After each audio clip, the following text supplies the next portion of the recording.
Welcome to the Lovelda Show, Women of Power podcast, the show where women share their personal power tools, the techniques, strategies, and ways of being which have enabled their business and life success. I'm your host, Lovelda Vincenzi, a female speaker mentor, speaker, and event host on a mission to unleash authentic, powerful female voices onto the world. In today's episode, we'll be talking about money, marketing, and media with Patty Farmer.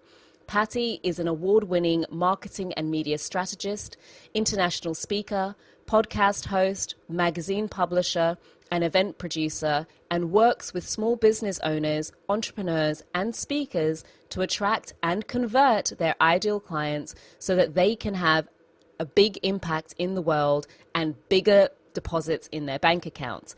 Patty believes we all have a message, and her mission is to help them master their message, leverage the media, monetize their business in a way that creates transformation for both them and their clients while designing a lifestyle they want to live. Now, this episode is jam-packed with tips and tools, so please do grab your pen and make sure that you write them down. All links are, of course, shared in the show notes. And that's pretty much enough for me for now. Ooh, do remember to click and subscribe, and let's get on with the show.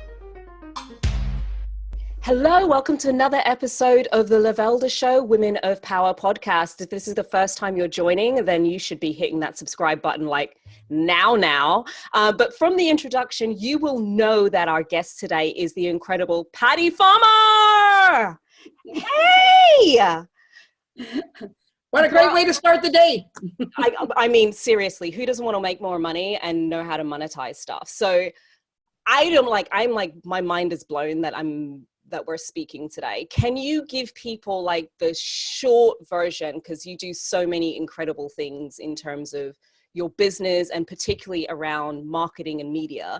Can you give people like the short snippet of like what it is that you do? Like, what is Patty about? So what I am about is helping people to master their marketing, leverage the media, and monetize their business. So the short answer is that. And while everybody always does a lot of things, I think it's really important that within your a lot of things that you stay in the same lane. So even though I do a magazine, a podcast, live events, I speak, all of those things are about marketing and media. So it's under the same umbrella. So it is a lot, but it's a lot that allows me to stay in the same lane so that I'm serving the people that I know I should be serving. I mean, I love you saying that because I work with a lot of women around speaking, and often maybe it's not even just speaking, maybe it's just a female thing, females in business, where there's all these things I can do, and then it ends up feeling and sounding really convoluted because there isn't something that pulls it all together. So how did you come to the thing that pulls everything that you do together? Well, I think the thing for me was that I didn't want to just be an expert. You know, whatever it is that you do, I don't care if you sell vitamins or whatever you do, you should, right, be an expert at whatever it is that you're doing. However, I realized early on that in order to be an influencer, I needed to be an authority. And basically what that really means is you have to be an expert, but you also have to be able to influence other people specifically in how to make a purchasing decision. So I knew that the only way I could do that would be to be the go-to authority. And that's why you don't want to do 50 million different things, because then nobody understands what you're the authority on. So stay in your lane. You can do many things within your lane, but as long as people know, oh, I want to know about that, oh, you need to go to Patty Farmer. That is what you want, is to be an authority about whatever it is that you do, your purpose. And that's what you need to be passionate about.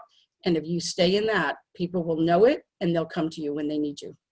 So this show is so much about what those secret kind of power tools are. And you have really carved a name for yourself in terms of like just being like this marketing guru who's not just talking about it, but you've really managed to transform in terms of speaking.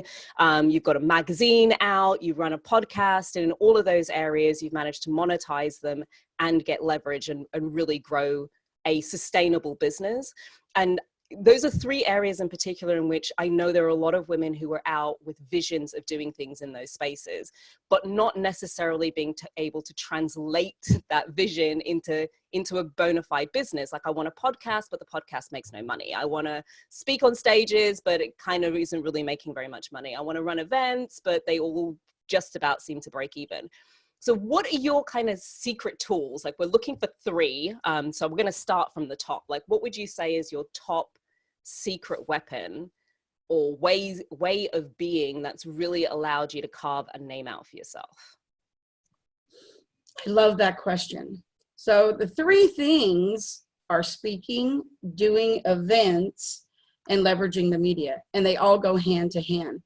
But to really start, what I would say is the thing that somebody needs to focus on the most is a two-part question, which really is, one, they need to have a network, community, tribe, whatever the case may be, because if you don't have the platform, everything else you do doesn't really make any difference. You can have all the podcasts and events you want, but if nobody shows up and nobody's listening, it doesn't really matter. So that's the first thing. The second thing is, every single thing you add to your repertoire, so to speak, you need to be going at it with, how am I going to monetize it? Right? That needs to be the very first thing, because we all need to generate revenue. Not only that, but even if you get clients, if you're not generating revenue, then really honestly, how integrity are you? If you're telling somebody if they hire you, you're going to help them make money and you're not, right? So you need to do it first. So how are you going to monetize? So really honestly, to kind of elaborate on that just a teeny little bit, for me, we'll just take the magazine. So I have a podcast, I have a magazine, and I do a live event, all called Marketing, Media, and Money. And a lot of people start with a podcast. But the thing is, if you don't have an audience, then what are you going to do? So for me, here was the order that I did it that generated multiple six figures for me. What I did first was I created the audience. Everything I spoke about, taught about, gave away, did freebies, had opt-ins, all had to do with marketing and media. So I had that platform first. But then I did the magazine first, which people ask me all the time, why did you do it that way?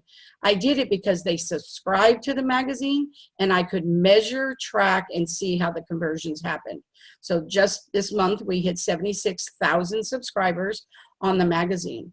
Once we hit 75,000, I knew this was the time to step it up and then do the podcast, because now I could market the podcast to 75,000 people who are already subscribing to my magazine. Then when I did the Marketing, Media, Money event, I had 75,000 people to talk to about the event. So if you have an event, you want to get 100 people there. It's not that hard to get 100 people out of 75,000 people, right? So it made sense. But here's where it all started. The magazine costs nothing for anybody to get. So it started with something I did free, but has made me multiple six figures. And it was a community give back as well, because I don't charge anybody to get the magazine. But the number one thing that I did, which I think is key here, is that I didn't want to be having anything in my magazine that was information about what somebody did 10 years ago or 5 years ago or 2 years ago.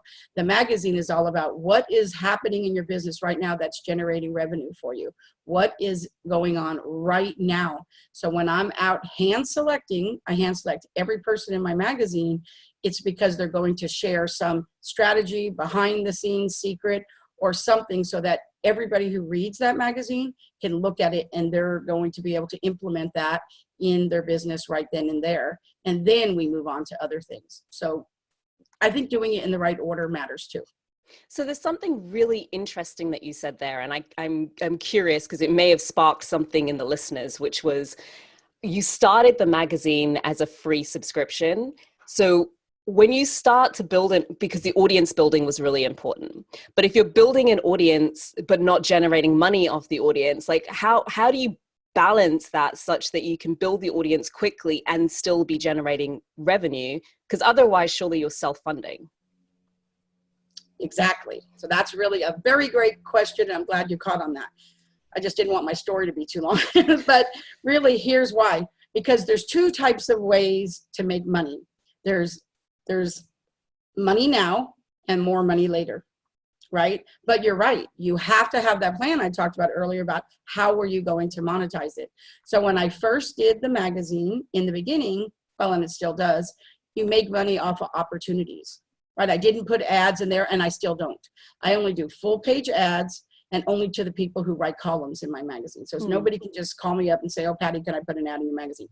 So that doesn't happen. So people know I vet every one of those, but it has made me so much money from opportunities, from being on stages, being in front of other people in summits, Facebook Lives in groups of 10,000 people.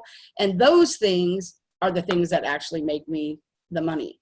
So sometimes you make money one-to-one, meaning that thing makes you money. Sometimes there's a step in between. It makes an opportunity, and it's the opportunity that makes you money. So I knew right away it would, and that if I hand selected the people and the level of the people in the magazine was top notch, I knew that it would do that for me, and it has done that.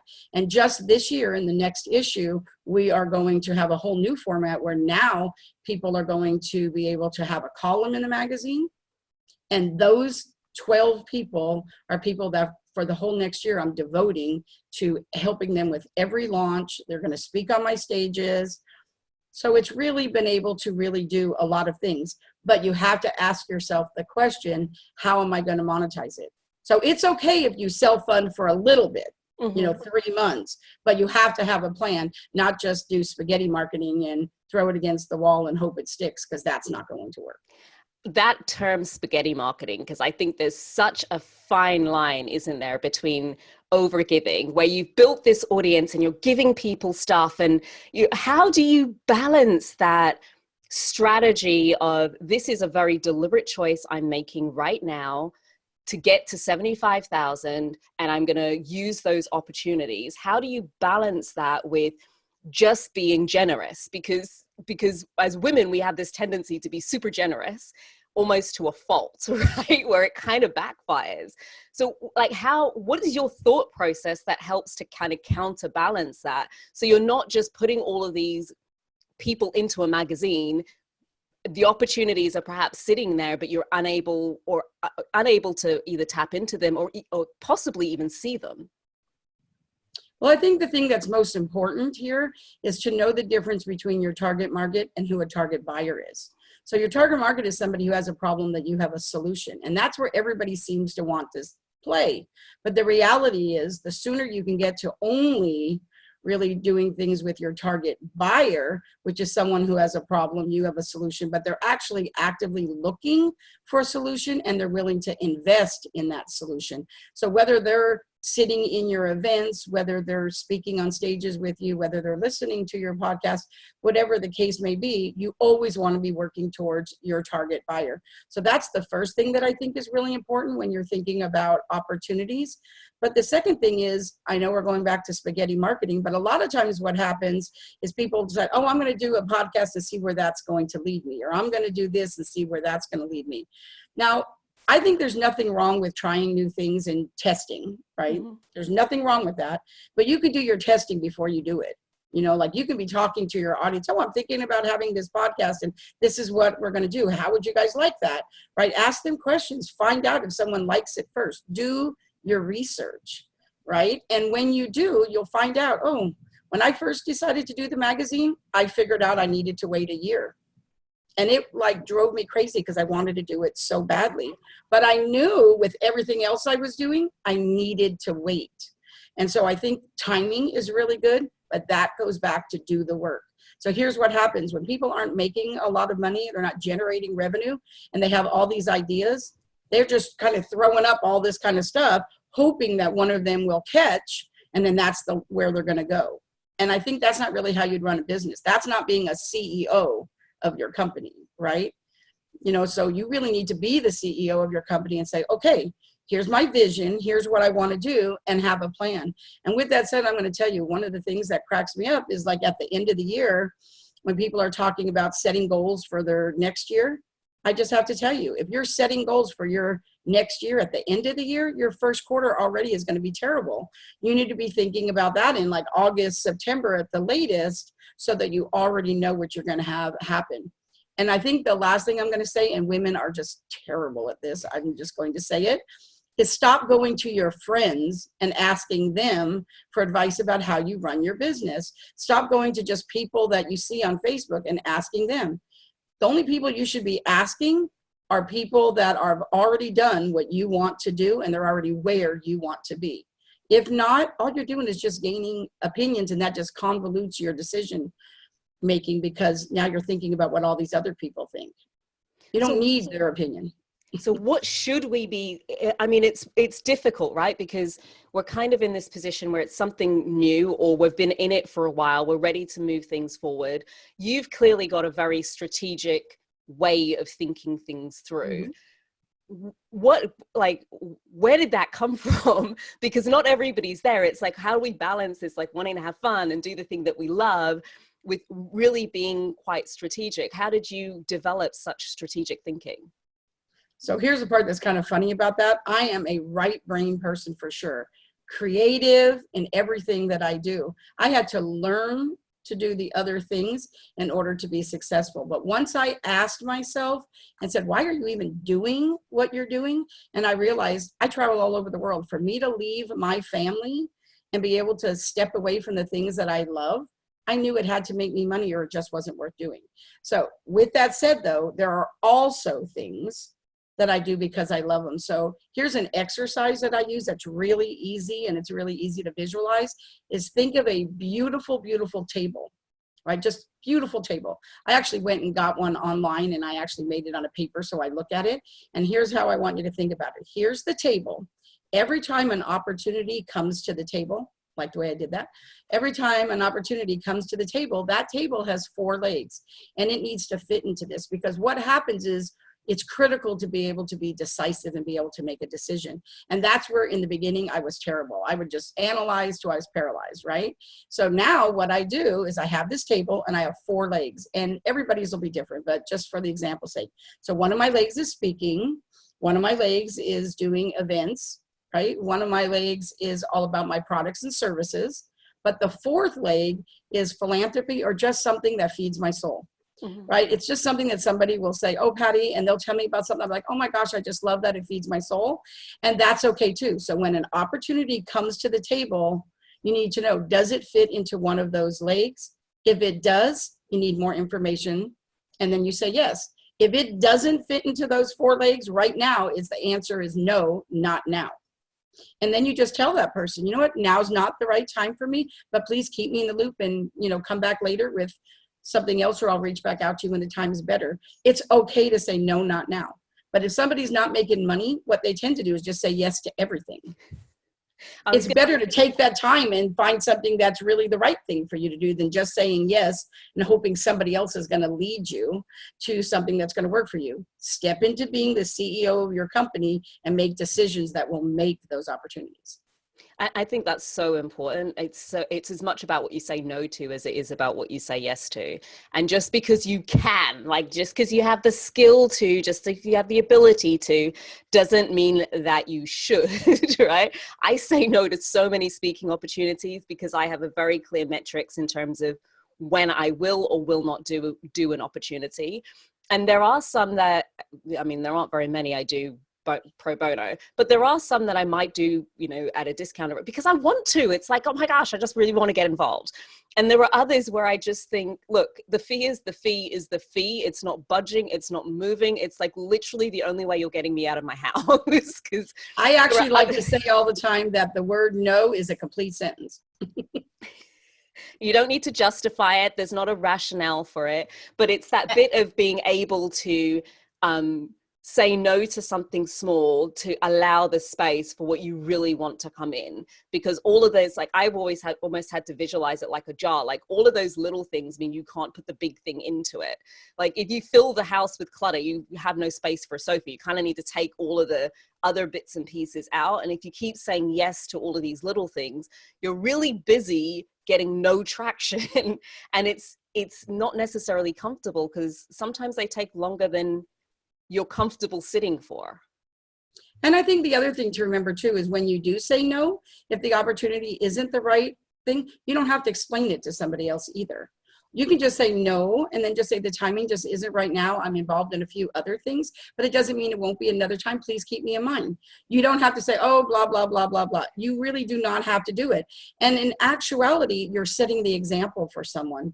You know, there's people that have a lot of time on their hands. And when you find people that come back to you over and over and over again, like, oh, what do you think? You know, blah, blah. Those are people who have nothing but time on their hands. And I love them and I want to serve them. That's who the magazine is for, right? But with that said, you need to be able to think about it. And I think the other big strategy too is that if you have an idea and there's something you want to do, and you have all these pieces in play, but there's something that's holding you back, in order to be able to decide whether to keep it or to let it go, so you can get it out of your brain, is there something in that idea that's holding me back because there's something I don't know how to do or I'm not very good at?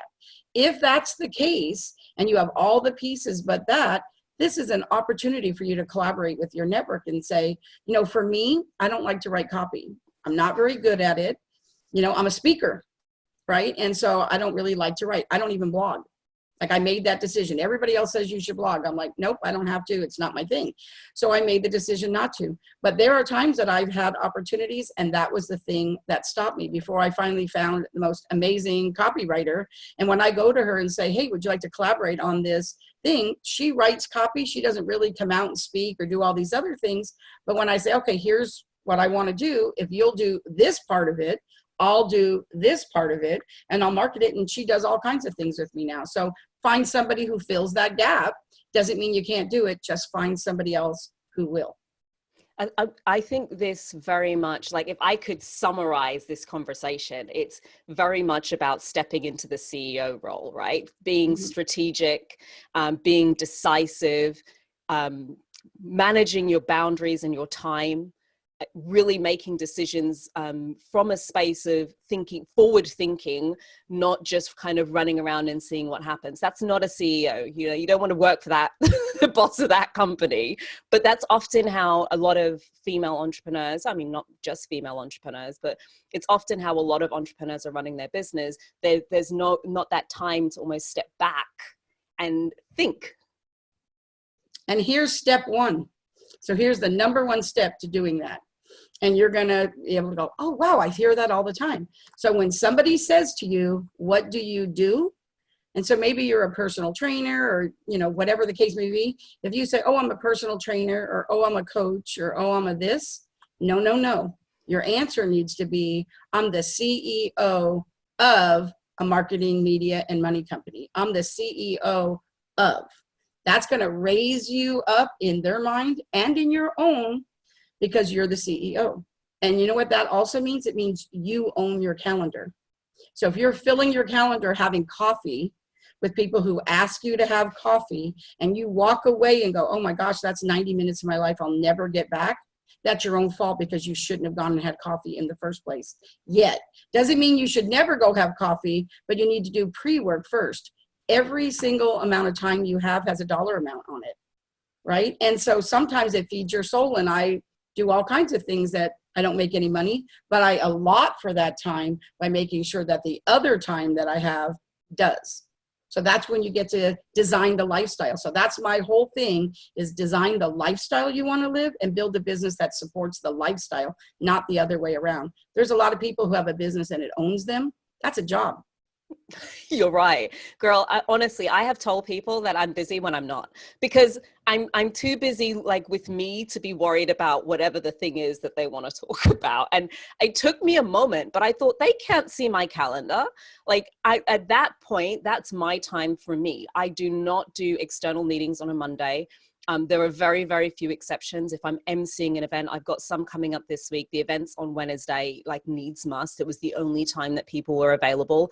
And I kind of prioritized turning up prepared over, like, my Mondays.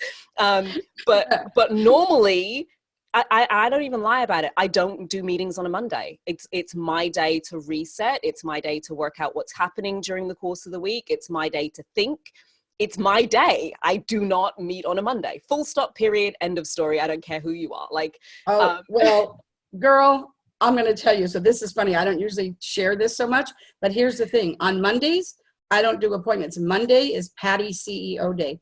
That's the day that I decide how my week, and I take the pulse of what happened, make any tweaks that I have to make. That's Patty's CEO day. So on that day, that is what I do. Because guess what? Your number one client is you. Tuesday, Wednesday, and Thursday, oh my gosh, I work sometimes 10, 12 hours. Like that day is a full Tuesday and Thursday are coaching clients days. Wednesdays are podcast days. But then on Friday, I do 2 podcast recordings in the morning. And then at 10 o'clock is Patty time. That's when I have massages, go have lunch with my friends, go see a movie all by myself, go shopping. Because then on the weekend when my husband's home, I am so present because I already know that everything on Monday will be taken care of for CEO day. And on Friday, I already took care of Patty. So now I can totally show up as the other half of a couple and spend my time with my husband and not have to be thinking in the back of my mind, oh, I should be doing this or I should be doing that. Tuesday, Wednesday, Thursday, super busy. But Monday and Fridays, super important. I think it's the best gift you can give yourself to, like, when I'm working with people, I just, I remember doing a course and they said something along the lines of structure has integrity. And what they meant by that is like, you will produce what you were structured to produce. It's almost like your strategy might be the structure. But if you have no time in your day to think and be creative, it's really difficult to be creative when you're stressed, right? So the best thing is just to carve that time out. When I'm working with people on sales, it's the same thing. I kind of go, it doesn't matter. I would rather you commit to saying you're having half a day once a week, and that's your sales time. That's when you do your outreach. That's when you do all of those kind of focused sales activities. Because trust me, if you don't, and it's the last thing that you've got to do, it just doesn't fit in. It's like not prioritizing savings. It's like really difficult to save money if you just don't make it a Monday's a good day to do it. Yeah. Because when you do it on Monday and you do outreach and you do all those things on Monday, now you move on to your week, and all those people you outreached have all week long to get back with you. So the following Monday, you've already got them already booked in. It's just super smart to do that. And I got to tell you, if you could see me on Monday, I literally have a flip chart, and I'll sit down and I'll go up and I'll write, okay, here's this and that. These are my ideas, or whatever the case may be. What's missing in it? What's the next step? And then I go sit down, and then I'm my own client. And I look at it and I'm like, okay, all right. And then I stand up, and I sometimes even talk to myself. I got to tell you, I'll talk to myself, say, Patty, like, what are you doing here? Like, what's this and that? And then I go sit down. So like I play both roles. I'm Patty the coach, and I'm Patty the client. And I look at it in different lenses. I stand up, sit down, stand up, sit down for like an hour. See, I super clear. I do that through journaling. I will literally like talk to myself. Like it's the only way I know how to journal. So it's like a problem. And then I'll be speaking, and then I don't know what the other voice is that comes in. It's like the coach version of Lovelda comes in and answers the question. And then I kind of, by the time I'm finished, I'm like, problem solved. But it's the time though really set aside to actually do that work. That's why I love that people can listen to podcasts and stuff in their car now. I do too. But sometimes I'm talking to myself when I'm driving from one place to another, because you just have to sometimes hear it out loud. Yeah. Right. Different than internalizing it. And in my mind, I actually have a little recorder. Now I actually just use my phone, because sometimes I'll just be talking out loud and I'll say something, and afterwards I'm thinking, how did I put that? That was like perfect the way I said it. So I record all the conversations, and then I just delete them or just take out I could be driving for 30 minutes. I'll say one really good thing, but I've captured that thing. And now I know that people look around, they think you're just talking on the phone. And sometimes somebody will say to me, you actually talk to yourself? I'm like, sometimes I need to talk to an expert. Do you know what? I think the smartest people are the people who talk to themselves. It's a sign of genius, darling. Absolute sign of genius. So you mentioned the magazine at the beginning. Tell us a little bit more about your magazine, how we connect with it, what we'd expect to get from your magazine. Sure. So what you can expect to get is tips, tools, strategies that are working now. So we interview, we actually really show you a lot of resources right there. Every single person who writes for the magazine has to actually share in every single thing, minimum of one actionable strategy. So literally, if you just got those things, right? I personally write one marketing, one medium, one money tip in every single one. So that is what you're going to expect to be able to get. The magazine doesn't cost anything. It's my give back. And how you can get it is by going to marketingmediamoney.com. Super simple. No and, just marketingmediamoney.com. It comes out quarterly. So it's not something you're going to get every single month. So you have to supplement with the podcast in between. Well, to be honest, if you read the whole thing top to tail and pulled those tips out, you've got your strategy for the next month, really. You wouldn't be able to do it each month, right? So a quarter is probably the right amount of time for you to fully extract it. All of the details are totes in the notes. I don't know why I'm pointing. For you on YouTube, it'll be like in the links or something. If you're listening in your car, then I was pointing and you can't see that. So I don't know why I did it. I think it's just habit. Patty, I enjoyed it. I know, it's like for my entertainment, like it's like talking to myself. It's because I'm genius. I have absolutely loved this interview. There's so much in it and so many different ways of just rethinking. I'm almost positive I'm going to have to get you back on because this was just like too deep. It's like deep stuff. I would love to come back. So yay! No problem. Do you have any kind of closing words of wisdom? So what I'm going to say is, in the beginning, I was talking about building your network. And what I want to say is right now, in the world we live in today's business environment, relationships are the currency in today's business environment. So what I want to say is this: the only difference between a contact and a contract is the R, and that R stands for relationships. Boom. You heard it here first. That was Patty Farmer. My name's Lovelda Vincenzi. This has been the Lovelda Podcast Women of Power show. Until next time, later.